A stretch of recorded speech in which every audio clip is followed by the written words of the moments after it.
Olá, estamos de volta com mais um curso sobre homilética. Somos da Antioquia, o Núcleo Teológico Antioquia. Estamos proporcionando um curso teológico, é um curso livre, totalmente gratuito. Você aí através da internet pode desfrutar desse curso e desejo a você uma ótima aula na presença de Deus. Nós vamos ver aqui alguns fatores importantes na vida do pregador, tá? Nós temos aí já 2 vídeos gravados na parte prática, né? Estou ensinando a montar o seu esboço e depois nós vamos montar o sermão completo, tá bom?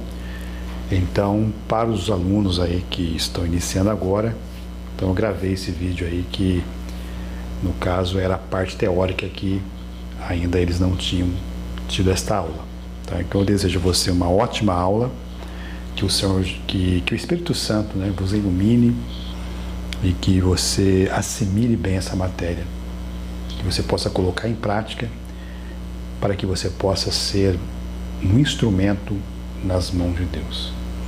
Então nós vamos ver agora aqui alguns fatores importantes na vida do pregador.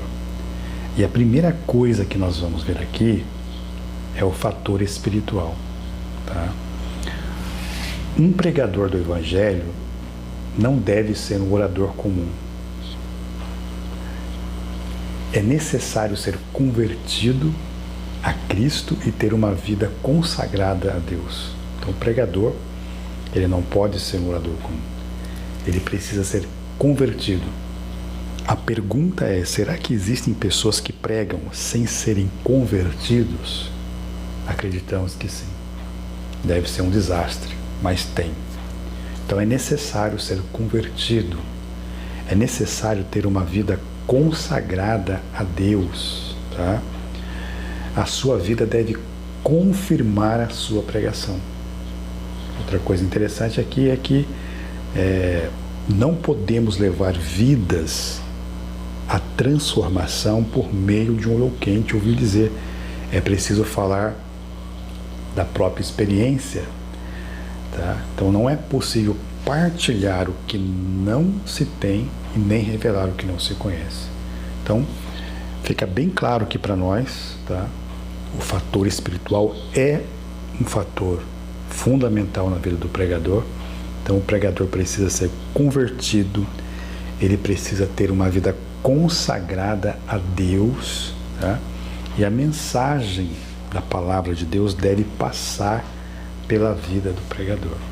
Então, nós já iniciamos aí já com essas informações importantíssimas, ok? Não é possível ganhar outros para uma fé com o qual não está plenamente comprometido. Ficou claro aí? Vamos prosseguir? Outro fator é o conhecimento bíblico, tá? Um outro fator importante na vida do pregador, se não tiver, tem que adquirir conhecimento bíblico, tá? Como é que se adquire conhecimento bíblico? Então, todo pregador deveria pregar a palavra de Deus. A mensagem produtiva é advinda da palavra de Deus. Então, outra pergunta cabe aqui. Será que existem pregadores, tá, que pregam sem ser a palavra de Deus? Então, todo pregador deveria pregar a palavra de Deus. Nós já vimos aqui que, com certeza, assim como existem pregadores que muitas vezes não são convertidos, existem aqueles que pregam, usam os púlpitos da igreja, pregam outras coisas, mas não pregam a palavra de Deus. Então, que fique claro para nós, pregadores, que o pregador, ele deve, tá, o tema central das mensagens dos pregadores, ela tem que ser uma mensagem bíblica, ela tem que ser extraída das Escrituras, ok? A mensagem produtiva, então, é divina da palavra de Deus, correto? E para uma produtividade maior, a mensagem da palavra deve passar pela vida do pregador. Tá? Então é muito comum, quando nós estamos estudando a palavra, ela já começa a confrontar com nós mesmos. Correto? Então a palavra ela passa pela vida do pregador primeiro e depois então ela surge efeito na vida de outras pessoas que com certeza ouvirão o seu sermão. Quando um pregador apresenta as Escrituras, ele deve estar em sintonia com ela. Então ele deve estar se familiarizado com as Escrituras. Por isso que nós recomendamos, a gente já viu isso na próxima aula, na aula que já passamos, que quando a pessoa ela tem um texto, né, ela já orou ao Senhor e Deus já deu um texto para ela, então ela deve ler esse texto no mínimo umas 20 vezes. Para que isso? Para se familiarizar com o texto. Então, para estar em sintonia com a palavra, é necessário se familiarizar com o texto. E para se familiarizar com o texto, eu tenho que ler no mínimo 20 vezes o texto que eu vou pregar. Correto? Então, isso ajuda, tá, a melhorar o nosso conhecimento bíblico. Ok? Então, ele deve reverenciá-la, amá-la e vivê-la para poder pregá-la positivamente. Tá? Interessante aqui é que o pregador, tá, ele deve ter noções básicas de hermenêuticas. Tá? A hermenêutica é uma ciência, é uma arte que nos ensina a interpretar corretamente a Bíblia. Dentro da hermenêutica, nós vamos descobrir também duas matérias importantes, que é a exegese e a engegese. Tá? A exegese te ensina você extrair as ideias do texto. Eu não posso querer colocar as minhas ideias no texto, eu tenho que extrair. E a exegese, tá, é quando eu faço uma leitura, a primeira leitura, né? Eu vou para dentro da Bíblia somente para uma leitura. Tá? Isso é exegese, eu vou para dentro da Escritura, mas ao retirar alguma coisa dela, eu faço a exegese. Meio complicadinho, mas é fácil de entender, tá bom? Então é dentro da hermenêutica que nós vamos descobrir isso aí, beleza? A Bíblia, ela tem sido interpretada a bel prazer e muitas vezes essas interpretações ferem a verdade central do texto. Então, gente, por favor, você que tem uma chamada para a pregação da palavra, estude a palavra, certo? Estude a Bíblia, busque informações, né, de regras de interpretação bíblica, busque o Espírito Santo de Deus sobre a sua vida, em nome de Jesus, ok? Os interesses do reino de Deus devem prevalecer nos púlpitos, tá? Vamos lá então? Outro fator interessante aqui na vida do pregador é a oração, tá? Vamos ver então aqui. O êxodo ou a insuficiência de um sermão começa no preparo. Com humildade e oração, nós devemos buscar a Deus o que pregar e como pregar. Então, a maior dificuldade de algumas pessoas, elas até têm uma palavra, mas ela não sabe como explanar isso, ela não sabe como pregar isso. Então, na oração, eu vou buscar a Deus o que pregar e como pregar. O Espírito Santo de Deus, ele vai nos orientar, beleza? Os objetivos e os resultados devem ser buscados com perseverança, tá? Então, ao ter um texto, é na oração que eu vou buscar esses resultados, tá?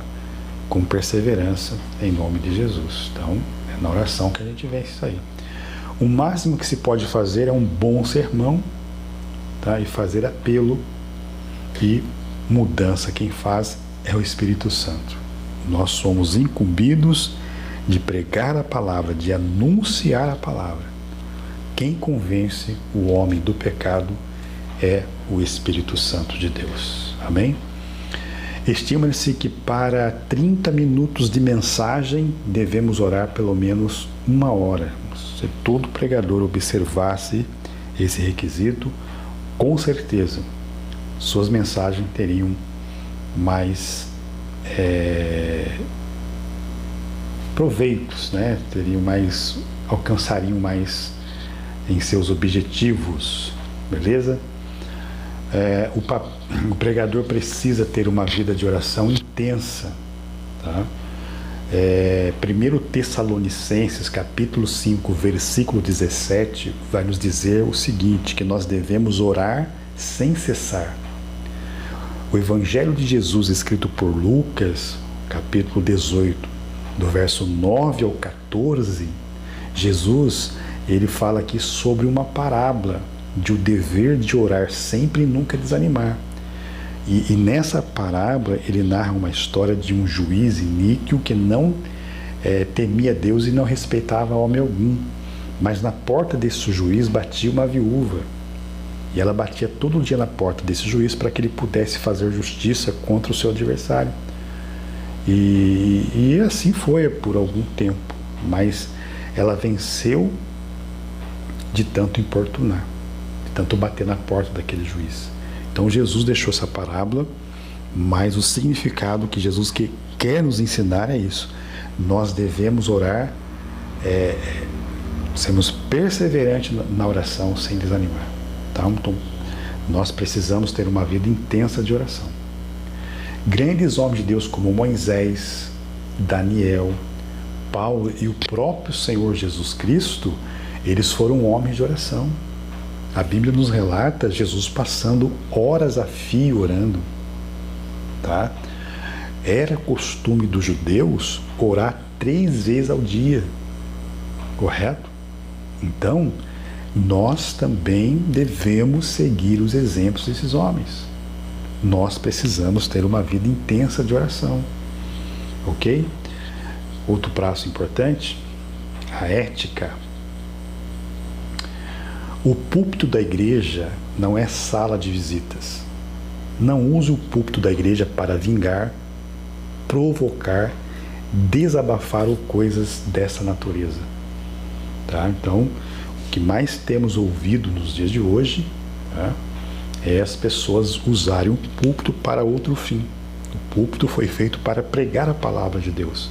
Não foi feito para vingar, não foi feito para provocar, desabafar ou coisas dessa natureza, tá?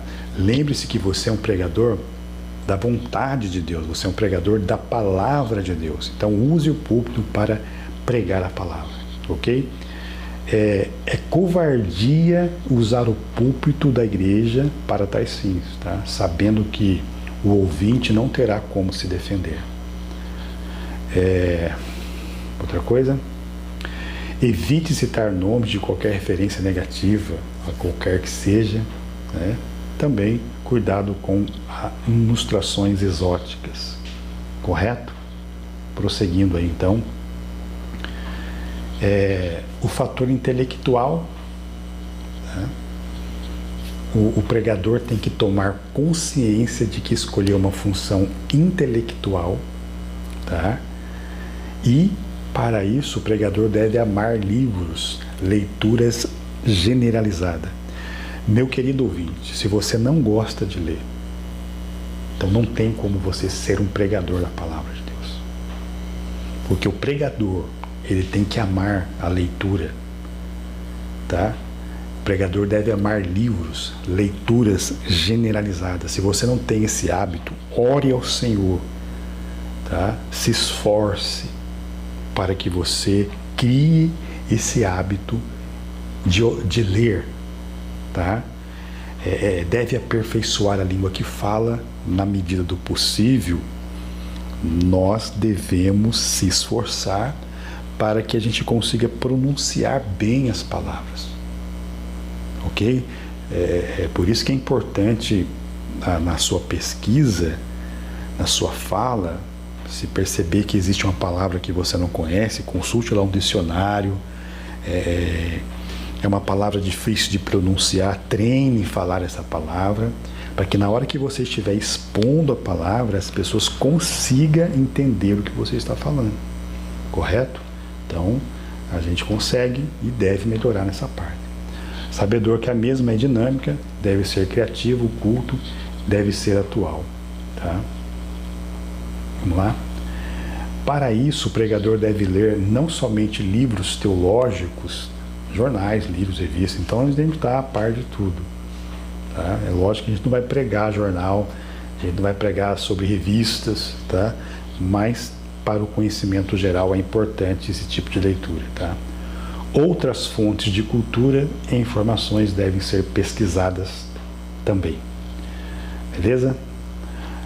O pregador deve ser equilibrado. Tá? Isso aqui é muito importante. Na arte da pregação, há imprevistos que um pregador desequilibrado não resiste. Que tipo de situação o pregador desequilibrado não resiste? Muitas vezes, quando o pregador ele percebe que as pessoas não estão recebendo ali a sua mensagem, então ele começa a apelar para a emoção. Geralmente se costuma se fazer, de repente ele está pregando, ele está falando normal, então ele começa agora a querer falar meio que choramingando, sabe? Tentar causar uma emoção na pessoa. Então, meu querido, não use esse recurso. Tá? O outro já começa a dar tapa no púlpito, enfim. São maneiras de tentar chamar a atenção das pessoas pela emoção, ok? Então, o que tem que chamar a atenção da igreja é a palavra do Senhor, ok? Então, pregar é apresentar a palavra de Deus e buscar resultados, tá? Então, prosseguindo aí nosso estudinho, o outro fator físico, vamos lá. O púlpito não é passarela de beleza, mas a aparência do pregador pode ser um ato de grande influência na pregação, tá? Isso aqui é interessante. Então, se vestir adequadamente, tá? Hoje é moda, alguns pregadores aí estão usando uns ternos coloridos, até uns sapatos coloridos, não é isso? Chama atenção. Então, o que tem que chamar a atenção, eu volto a dizer, irmãos, é a palavra de Deus. É a palavra de Deus que tem que prender a atenção das pessoas. Então, seja moderado na sua vestimenta, tá ok? Use com moderação, não seja você o baluarte, né? Mas que a palavra de Deus que esteja em evidência aí. Uma boa higiene e vestimento adequado são indispensáveis, ok? Então, como disse um professor de teologia, antes de você ir para a igreja, né, dá uma passadinha na frente do espelho. Aliás, ele disse assim que não é só pelo fato de ir para a igreja, né? Você vai na padaria comprar pão, dá uma passadinha na frente do espelho, vê se está tudo certinho, tudo em ordem, né? Você vai sair para algum lugar, antes de sair, dá uma passadinha na frente do espelho. Então, você vai para a igreja, tu vai pregar, dê uma passadinha na frente do espelho, vê se está tudo ok, tudo em dia. Então, isso ajuda, tá? São coisas indispensáveis, beleza? O fator social, tá? Para ser um pregador eficiente é necessário, além das técnicas, né, de conhecimentos, mostrar tranquilidade e equilíbrio diante do público. Essa é a maior dificuldade das pessoas. É comum, em se tratar de pregar a palavra, ficar nervoso, né? Ficar ansioso. E isso nos atrapalha, isso atrapalha a mensagem de Deus. Então, a gente tem que procurar o quê? Tranquilidade, equilíbrio diante do público. Beleza? É preciso superar o medo de falar em público, gente. Então, como que a gente consegue resolver isso? Com treinamentos. Hoje existem treinamentos para isso. Tá? Ler em voz alta já ajuda você melhorar a sua dicção. Você gravar você falando já ajuda corrigir alguns vícios de linguagem, até mesmo analisar, né? Quando você grava um vídeo, a sua imagem falando, você consegue analisar a sua postura, a sua imagem, né? A sua postura, a sua... Esqueci a palavra correta, né? Mas você pode se corrigir aí. Então são treinamentos, tá? Mas a gente tem que superar isso aí. Então a tranquilidade ajuda a dicção, que deve ser a melhor possível, para que todos compreendam a palavra, ok? Então quando nós ficamos nervosos, nós às vezes não conseguimos pronunciar as palavras corretamente. Isso atrapalha, porque a pessoa que está te ouvindo, ela precisa entender o que você está falando. Uma vez a pessoa não entendendo o que você está falando, então ela não vai entender a palavra. E uma vez ela não entendendo a palavra, ela não vai tomar uma decisão para Cristo. Todo pregador deve tomar conhecimento da grandeza desse ofício, ok? Então pregar é divinamente excelente e socialmente a principal de todas as missões.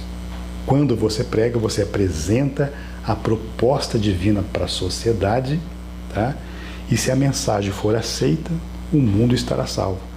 Mas para ser aceita é preciso ser compreendido. Então, a minha recomendação aqui, irmãos, é que você consiga se expressar, que você consiga transmitir a mensagem de Deus como ela precisa ser, tá?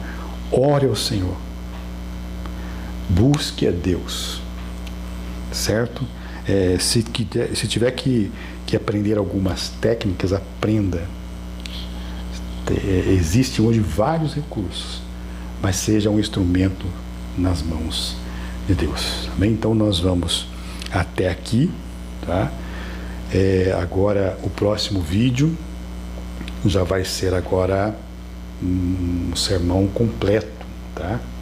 Nós já vimos aí como se monta um esboço, passei o esboço completo, agora vamos para um sermão completo e aí encerraremos essa parte da homilética. Deus abençoe a sua vida e espero que esse estudo seja de grande valia para a sua vida, em nome de Jesus. Amém?